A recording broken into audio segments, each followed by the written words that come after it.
Chapter arithmetic progressions. Question है the sum of fourth and eighth term of an AP is 24 and six and tenth of an AP is 44। Find the first three terms of the AP.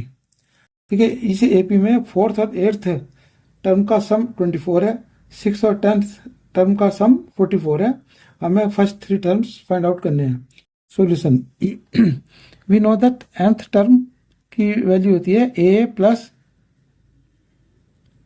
n minus one into D.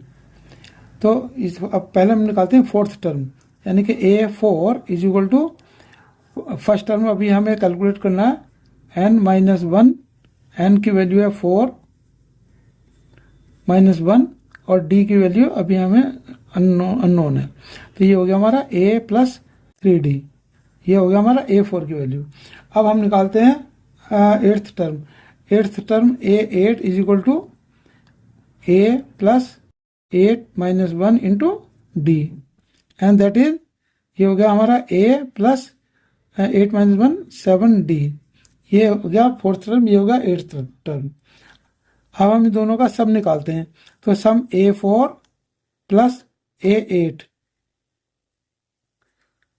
Fourth term plus eighth term is equal to, ये fourth term था a plus 3d और eighth term है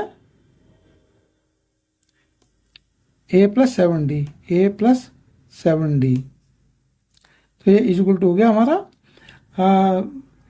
ये हो गया a plus 2a plus 3 और 7 10d and that is equal to given as 24। जो fourth और एट्थ टर्म का सम है वो में 24 गिवन है। तो ये इसका सम किया तो a और 2a हो गया, 3d और 7d 10d हो गया, और यहाँ से 2 से सब कैंसिल हो जाएगा पूरी इक्वेशन। तो ये आ गया a प्लस और ये हो गया 5d इज इक्वल टू 12। ये हो गया हमारी इक्वेशन नंबर 1। अब हम निकालते हैं सिक्स और टेंथ टर्म। तो सिक्स टर्म निकालेंगे तो a6 is equal to a plus 6 minus one into d, and that is a plus 5d। ये होगा सिक्स टर्म। अब टेंथ टर्म निकालते हैं तो a10 is equal to a plus 10 minus one into d. ये हो गया हमारा a प्लस 9d। तो ये होगा सिक्स टर्म, ये होगा टेंथ टर्म। अब इन दोनों का सम करते हैं तो ये होगा a6 plus a10 is equal to a6 के लिए लिखा हमने a प्लस 5d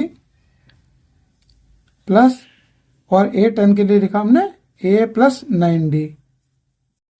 तो ये हो गया हमारा a2a प्लस 5 और 9 14d, and that is equal to, ये हमें 44 वैल्यू गिवन है 44, और यहां से हमने और ये भी इक्वेशन 2 से डिवाइड हो जाएगी। तो यहां से आया a प्लस ये हो गया 7d इज इक्वल टू 22। ये हो गया हमारी इक्वेशन सेकंड। अब हम इक्वेशन फर्स्ट और सेकंड को सॉल्व करते हैं। तो इक्वेशन फर्स्ट को सब्ट्रैक्ट कर देते हैं इक्वेशन 2 से।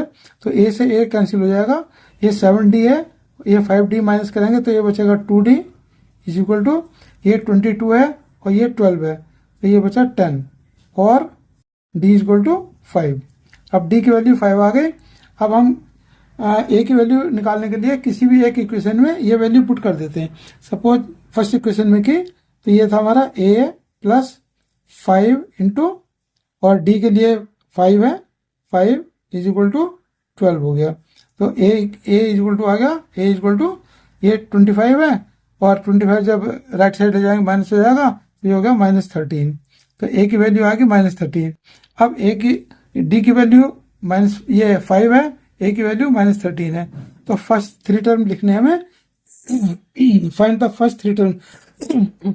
फर्स्ट थ्री टर्म के लिए सबसे पहला टर्म होगा हमारा a का मतलब -13 हो गया फर्स्ट टर्म, और दूसरे टर्म में इसमें 5 ऐड कर देंगे तो -8 हो गया, और थर्ड टर्म हो गया हमारा, इसमें और 5 ऐड कर देंगे तो -3। तो ये 3 टर्म्स है ना, hence first 3 term of an AP are -13, -8, -3, ये इसका आंसर है।